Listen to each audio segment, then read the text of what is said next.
Il y a des films qui ne vieillissent jamais, des films qui, dès les premières minutes, nous replongent dans nos rêves d'enfants, dans cette époque où l'aventure semblait se cacher derrière chaque coin de rue. Les Goonies, c'est exactement ça.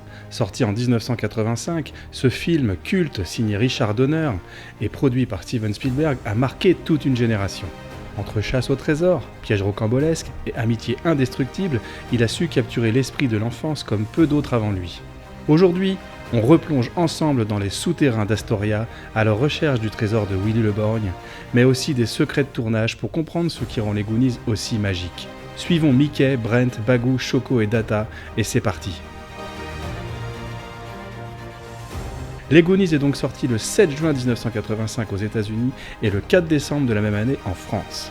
C'est Steven Spielberg qui est à l'origine du projet, et les films d'aventure, ça le connaît, puisqu'il a déjà réalisé Les Aventuriers de l'Arche perdue en 1981 et sa suite Indiana Jones et le Temple maudit en 1984. Il aura aussi déjà dirigé une bande d'enfants dans E.T. l'extraterrestre de 1982. Que des films qui ont eu un énorme succès. Nostalgie quand tu nous tiens, enfance, aventure, c'est une recette qui fonctionne. Et ce n'est pas pour rien que la série Stranger Things s'est inspirée de cette ambiance années 80, en mixant les Goonies et E.T. et qui a obtenu le succès qu'on lui connaît. Steven Spielberg fera appel à Chris Columbus pour écrire le scénario, avec qui il a déjà travaillé sur le film Gremlins. Chris Columbus, qui se fera davantage connaître ensuite grâce à ses films Maman j'ai raté l'avion en 1990 et les deux premiers opus d'Harry Potter, Harry Potter à l'école des sorciers en 2001 et Harry Potter et la chambre des secrets en 2002. À la réalisation, c'est Richard Donner, à qui l'on doit quelques années avant les films Superman 1 et 2, avec le regretté Christopher Reeves de 1978 et 1980. On lui doit également la série L'Arme Fatale qu'il réalisera un peu plus tard à partir de 1987. Petit clin d'œil à Superman dans le film d'ailleurs, puisqu'on voit le super-héros sur une couverture d'un magazine au début du film et le symbole sur le t-shirt de Sinoc, scène assez cocasse avec le thème musical en prime lors de la scène finale du film.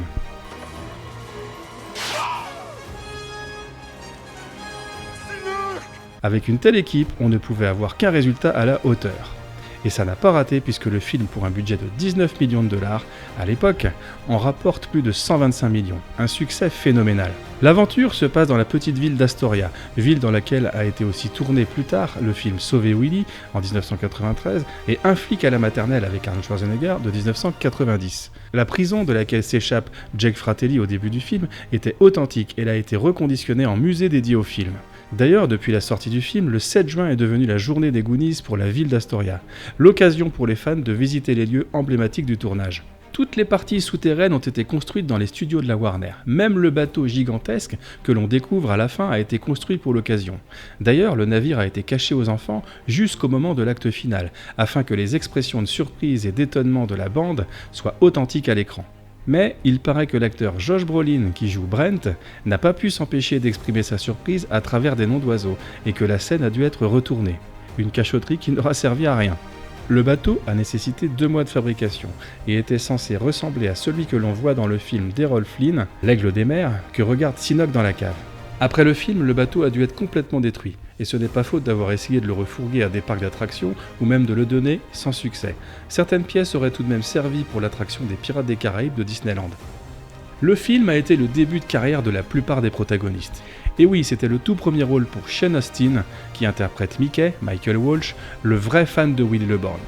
On le retrouvera adulte quelques années plus tard dans le rôle de Sam Gamgee, le meilleur ami de Frodon dans la trilogie d'anthologie Le Seigneur des Anneaux à partir de 2001.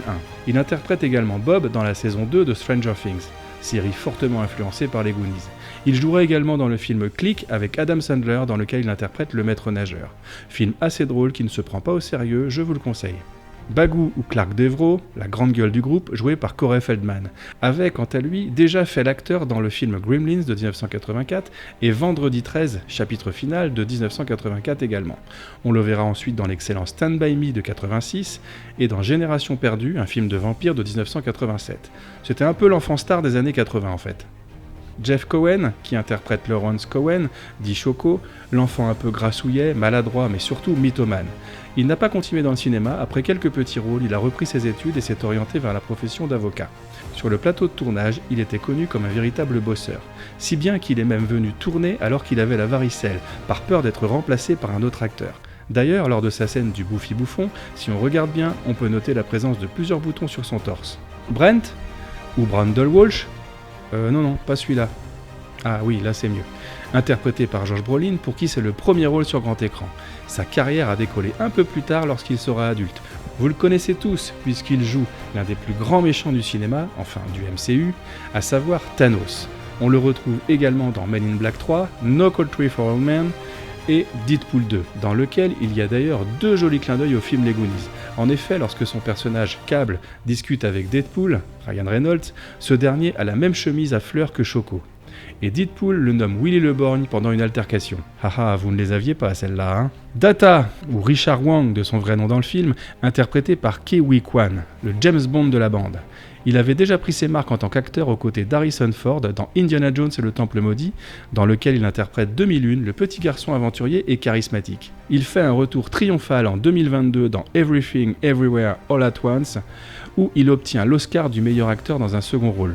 Andy joué par Kerry Green et Martha Plimpton qui joue Steph, toutes deux intégrées au groupe un peu plus tard. Martha fera une carrière au théâtre mais aura également joué aux côtés d'Harrison Ford dans Mosquito Coast et toutes les deux joueront dans diverses séries comme Urgence ou New York Unité Spéciale. La famille Fratelli. Sinoc, de son vrai nom Lotnef Fratelli, interprété par le gigantesque John Matuszak, ancien joueur de football américain, blessé, a dû mettre fin à sa carrière de sportif. Il se consacre alors à sa carrière d'acteur. Pour son maquillage, il devait patienter jusqu'à 5 heures afin de devenir le monstre gentil. Ah, le monstre gentil, oh ça fait bizarre quand je dis ça. Ah oui, le monstre gentil c'est Casimir. Bon, je la refais. Pour son maquillage, il devait patienter jusqu'à 5 heures afin de devenir le gentil géant qui nous a tous touchés. Un mécanisme faisait fonctionner son œil gauche si bien que celui-ci ne devait absolument pas être en contact de l'eau. Pas toujours facile quand on a plusieurs scènes à jouer dans l'eau. Il meurt le 17 juin 1989 d'un arrêt cardiaque à l'âge de 38 ans des suites d'une surdose de médicaments.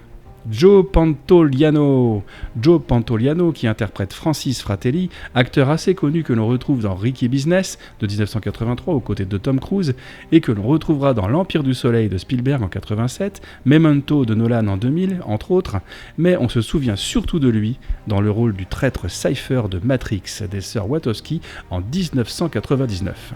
Robert Davi, qui joue Jake Fratelli, est un chanteur émérite, il chante d'ailleurs souvent dans le film. On le retrouvera dans de nombreux films comme Piège de cristal en 88 de John McTiernan aux côtés de Bruce Willis et le James Bond Permis de tuer en 1989 de John Glenn. Il a aussi eu un gros succès en donnant une série de concerts où il reprenait toutes les chansons de Frank Sinatra ayant une voix très proche de l'original. Mama Fratelli, jouée par Anne Ramsey, ne commence sa carrière d'actrice que très tard. Elle jouera Madame Lift dans Balance Maman hors du train en 1987, qui lui valut une nomination à l'Oscar de la meilleure actrice dans un second rôle. Elle joua aussi dans plusieurs séries américaines telles que La Petite Maison dans la Prairie et Drôle de Dame entre autres. Elle décédera en 1988. On aura aussi le droit à un caméo de Richard Donner, le réalisateur, en tant que shérif sur son quad à la fin du film. Pour la petite histoire, sur une musique entraînante, le film débute sur l'évasion de Jake Fratelli, aidé par sa mère et son frère Francis. Tandis qu'ils foncent à toute allure à travers la ville d'Astoria pour échapper à la police, leur parcours nous présente les différents Goonies, une bande de gamins inséparables habitant dans le quartier pauvre de la ville. Une présentation originale. La bande se réunit dans la maison de la famille Walsh où l'ambiance est morose, et ce pour une bonne raison. Les entrepreneurs comptent faire expulser tout le voisinage, afin de raser toutes les maisons pour y construire un terrain de golf. Après une scène hilarante entre Bagou et la femme de chambre lorsque celui-ci traduit les consignes en espagnol de Madame Walsh, jouée par Marie L. Trainor, mais en transformant tout ce qu'elle dit de façon à faire peur à Rosalita. L'actrice qui joue le rôle de la femme de chambre, chargée d'emballer les paquets des Walsh, est interprétée par Lupe Ontiveros. Elle a également joué dans une autre série culte, Desperate Housewives, où elle joue le rôle de Juanita, la mère de Carlos Solis. Donc ensuite, la bande monte au grenier, dans lequel le père de Brent et Mickey entreposent de nombreuses antiquités. Là, les enfants découvrent une carte semblant mener au trésor légendaire du célèbre pirate Willy le Borgne. On doit cette carte au trésor au producteur designer du film, J. Michael Riva. Ce dernier pensait que la carte au trésor avait l'air trop récente. Alors pour qu'elle ait un look plus rétro, il a passé tout un après-midi à la vieillir. Il a notamment renversé du café dessus, et il voulait également du sang, mais il n'y avait plus de peinture en stock. Si bien que dans un élan de folie créative, il s'est tout simplement coupé le doigt pour laisser couler de son propre sang sur la carte. Pendant très longtemps, après le tournage, c'est Mickey, Sean Austin, qui avait conservé cette carte chez lui. Mais malheureusement, sa mère, qui a voulu ranger sa chambre, a jeté ce papier qu'elle a pris pour une feuille de brouillon froissée. Oh merde! Oh, c'est con ça! Lorsque Mickey raconte la légende de Willy le Borgne à ses amis dans le grenier, celui-ci n'avait pas une ligne de réplique à apprendre. C'est Richard Donner, le réalisateur, qui lui a raconté l'histoire juste avant de tourner la scène. Il a ensuite allumé ses caméras et a demandé ensuite à Mickey de répéter ce qu'il avait compris. Et ça a marché, cette méthode a tellement fonctionné que beaucoup de scènes n'ont eu besoin que d'une seule prise. Ayant trouvé la carte, ils pensent que c'est la chance de possiblement sauver leur demeure et excités par la recherche d'un trésor, ils partent d'instinct à l'aventure pour se rendre près d'un restaurant abandonné, bâti à l'endroit indiqué par la carte. Très vite, ils vont découvrir que la vieille bâtisse est occupée par des bandits et que ce ne sera pas facile d'y entrer. Rejoint par deux copines et profitant de l'absence des criminels, notre groupe s'infiltre dans les ruines et tombe nez à nez avec le cadavre d'un agent du FBI entreposé dans la chambre froide de la cave. Grâce à une maladresse de Choco, ils font la découverte d'un tunnel caché sous la cheminée. Mais les Fratelli sont de retour et Choco est chargé de trouver de l'aide auprès de la police. À son grand dam, il est rattrapé par les malfrats qui le gardent captif tandis que la bande s'enfonce de plus en plus dans les tunnels à la recherche du précieux butin.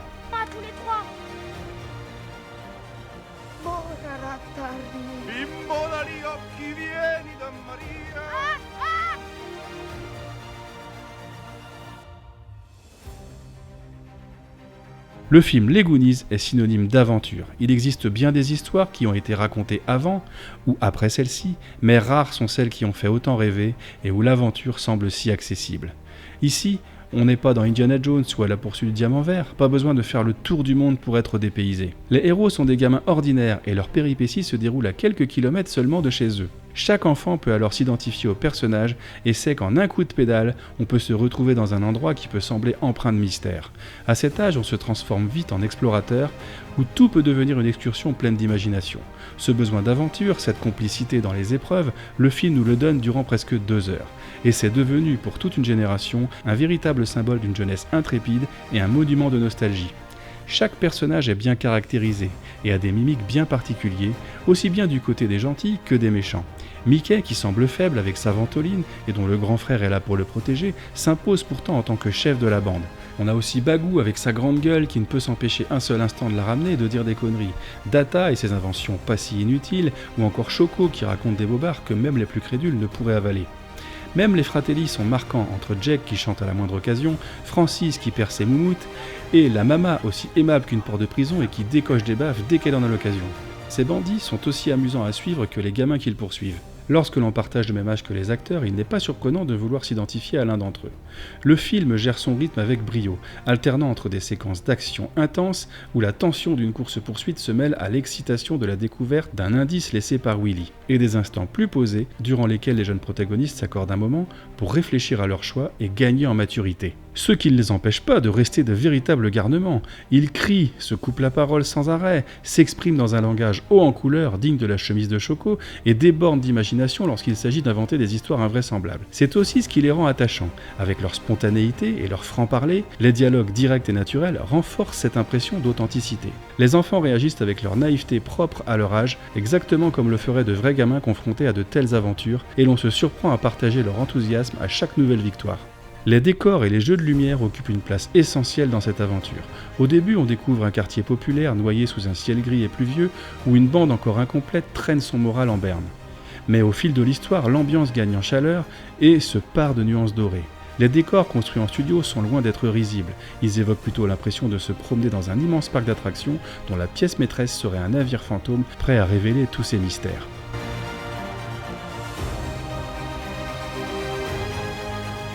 L'ambiance sonore est aussi une pièce essentielle. La bande originale signée Dave Grusin est une véritable réussite. Elle accompagne à merveille les mystères enfouis au fond des souterrains humides. Discrète et envoûtante lors des phases d'exploration, elle devient éclatante face au danger et triomphante quand vient la découverte du trésor tant recherché. Chaque morceau se savoure avec plaisir et soutient parfaitement les émotions des scènes. Le thème principal, immédiatement reconnaissable, a d'ailleurs été réutilisé dans plusieurs bandes annonces d'autres films, comme Fantôme en fête de Richard Donner ou L'aventure intérieure de Joe Dante. Un autre album d'un tout autre style existe également. Il regorge de chansons typiques des années 80, ce qui n'a rien d'étonnant puisque Steven Spielberg avait confié la supervision musicale à Cyndi Lauper. L'artiste, fidèle à son univers haut en couleur, a contribué avec le morceau phare The Goonies Are Good Enough, accompagné d'un clip de 12 minutes réalisé par Richard Donner dans lequel apparaît le casting du film. Ironiquement, Cyndi Lauper détestait cette chanson et refusa longtemps de la chanter en concert. Ce n'est qu'en 2004, sous la pression insistante de ses fans, lors de sa tournée en Australie, qu'elle accepta finalement de la reprendre sur scène. Le poster mythique a été réalisé d'une main de maître par l'inégalable Drew Struzan et représente les protagonistes s'accrochant désespérément à un stalactite. Comme il s'agissait d'un casting de groupe, de nombreuses discussions ont eu lieu pour savoir qui devait être au premier plan de l'affiche. 7 versions ont été faites et finalement c'est Brent qui a été sélectionné, ce qui est étrange car il n'a pas vraiment le rôle le plus important. Mickey aurait en toute logique dû être au sommet, mais aujourd'hui cette affiche est tellement culte que la question ne se pose plus. Pendant des années, les rumeurs d'une possible suite à l'histoire originale ont circulé. Entre confidences d'acteurs et bruits de couloir, plusieurs projets ont été évoqués avant de retomber dans l'oubli sans jamais se concrétiser. On a tour à tour parlé d'une suite au cinéma, d'une série télévisée ou même d'un reboot. Les idées ne manquaient pas et l'équipe d'origine ne cachait pas son envie de se retrouver.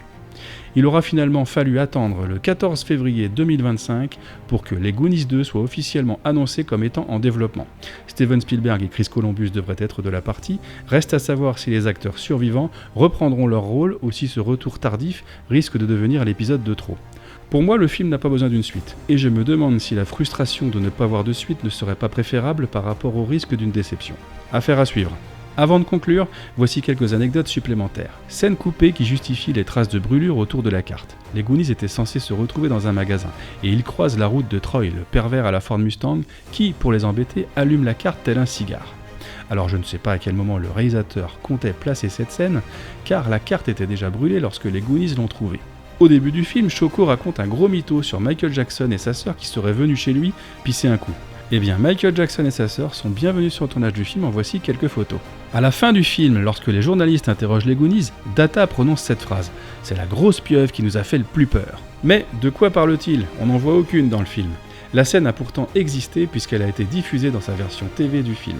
Je ne l'avais pas vue non plus, c'est lors de mes recherches que j'ai découvert cet extrait. Heureusement que la scène a été coupée. Ouh là là, c'est mauvais, c'est mauvais, c'est mauvais. Le film que regarde Sinoc lorsqu'il est enchaîné au sous-sol est un film d'aventure avec Errol Flynn de 1935 baptisé Captain Blood. Quant à la chanson fétiche de Jack Fratelli, celle qu'il chante à Sinoc et à Choco, a pour titre Madame Butterfly, une œuvre de Giacomo Puccini que l'acteur avait proposée. Même s'il n'apparaît pas au générique, l'acteur sur la photo de l'article de journal sur Chester Copperpot, trouvé dans le grenier et dont le corps, enfin ce qu'il en reste, est découvert dans un tunnel, est l'acteur Kenan Wynn, qui a une très grande filmographie d'ailleurs. Il était une fois de l'Ouest notamment, et on le voit se faire dévorer les pieds dans le film Piranha de Joe Dante. Je le cite car on en a parlé tout à l'heure, c'est le réalisateur de Gremlins. D'ailleurs, dans la scène d'introduction, il y a un gros clin d'œil au film Gremlins. En effet, Bagou, interprété par Corey Feldman, mime la conduite d'une voiture devant la télé. Ce n'est pas sans rappeler le mogwai Gizmo qui fait exactement le même mouvement devant la télé dans le film Gremlins, juste avant que Corey Feldman intervienne dans la scène et découvre la créature. Lorsque Choco réussit enfin à joindre la police et qu'il raconte son histoire à l'agent, celui-ci se moque de lui et il lui rappelle toutes les histoires que Choco lui a racontées, et notamment celles qui parlent de petites créatures qui se multiplient au contact de l'eau, ce qui est évidemment une référence au film Gremlins.